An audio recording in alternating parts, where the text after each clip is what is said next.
अस्सलाम वालेकुम रहमतुल्लाहि व बरकातुहू। जी हाँ नाजरीन, मैं एहतिशाम निज़ामी कासमी। नाजरीन, दारुल उलूम देवबंद की जानिब से एक बहुत ही अहम ऐलान जारी किया गया है। यह ऐलान दारुल उलूम के तलबा और ज़ायरीन के लिए है, यानी जो दारुल उलूम में ज़ियारत के लिए दारुल उलूम देवबंद को देखने के लिए आते हैं उनके लिए है। स्क्रीन पर आप देख सकते हैं दारुल उलूम देवबंद के लेटर पैड पर लिखा गया है ऐलान। तमाम तलबाए अजीज़ और ज़ायरीन को इस ऐलान के ज़रिए हिदायत की जाती है कि अरबाब इंतज़ाम की तरफ से इहाताए दारुल उलूम में किसी किस्म की गाड़ियों यानी टू व्हीलर, फोर व्हीलर और साइकिलों के दाखिले पर पाबंदी आयद कर दी गई है। इसलिए आप हजरात ना तो गाड़ी से आए और ना ही गाड़ियाँ खड़ी करें। नीज़ जिन लोगों की गाड़ियाँ खड़ी हैं 3 यौम के अंदर यानी 3 दिन के अंदर अपनी अपनी गाड़ी हटा ले। इसके बाद वो गाड़ियां लावारिस समझकर पुलिस के हवाले कर दी जाएगी बहुक्म एहतिमाम। ज़ईफ़ुल उम्र असातिज़ाए किराम जिनको गाड़ियों से अंदरून दारुल उलूम आने और जाने की इजाज़त है, इसके अलावा किसी को गाड़ी टू व्हीलर, फोर व्हीलर और साइकिल से आने की इजाज़त बिल्कुल नहीं है।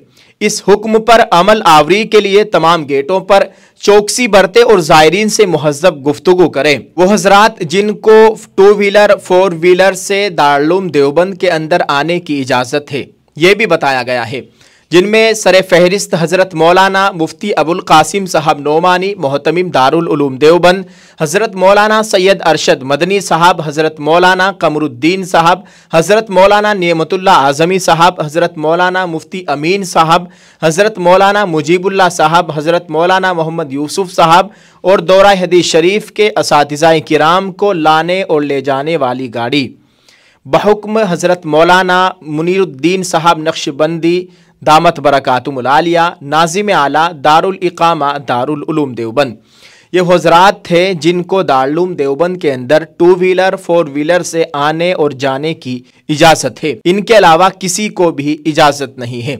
यह ऐलान आज दारुल उलूम देवबंद की जानिब से जारी किया गया है। अब सवाल ये बनता है कि जो दारुल उलूम में ज़ायरीन आएंगे, दारुल उलूम को देखने के लिए मेहमान आएंगे, अब वो अपनी गाड़ियाँ कहाँ खड़ी करेंगे? इस ताल्लुक़ से हमने दफ्तर दारुल उलूम देवबंद से रब्ता किया तो वहाँ से बताया गया कि इसका इंतज़ाम किया जा रहा है, बहुत जल्द इसकी इत्तिला भी कर दी जाएगी। जो ज़ायरीन हैं उनकी गाड़ियाँ कहाँ खड़ी होगी, जगह का तो इंतखाब हो चुका है, अब उसका इंतज़ाम किया जा रहा है और इंशाअल्लाह बहुत जल्द इसकी भी इत्तिला कर दी जाएगी। अल्लाह ताला खैर का मामला फ़रमाए।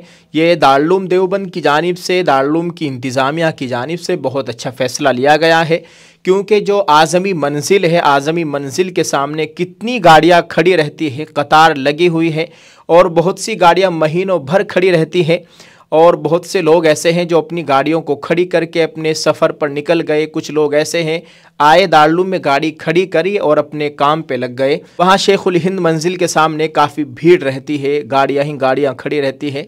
तो ये बहुत अच्छा फ़ैसला है मेरे अपने हिसाब से। बाकी आप अपनी राय ज़रूर दीजिएगा, इस ताल्लुक़ से क्या कहेंगे दोस्तों, कमेंट करके ज़रूर बताइएगा और इसको शेयर कीजिए। दुआ फरमाए अल्लाह ताला दारुल उलूम देवबंद की हर शुर्र फितने से मुकम्मल हिफाजत फरमाए। अल्लाह ताला दारुल उलूम देवबंद के असातिज़ाए किराम, कारकुनान, खुद्दाम और तलबा की हर तरीक़े से मोहब्बत करने वालों की जान माल इज़्ज़त आबरू की मुकम्मल हिफाजत फरमाए, आमीन। आप सब इस वीडियो को ज़्यादा से ज़्यादा शेयर करें ताकि जो आने वाले मेहमान हैं, जो दारुल उलूम के ज़ायरीन हैं, उन तक ये पैगाम और ये ऐलान पहुँच जाए। बहुत बहुत शुक्रिया, जज़ाकल्लाह। अस्सलामु अलैकुम व रहमतुल्लाहि व बरकातुहू।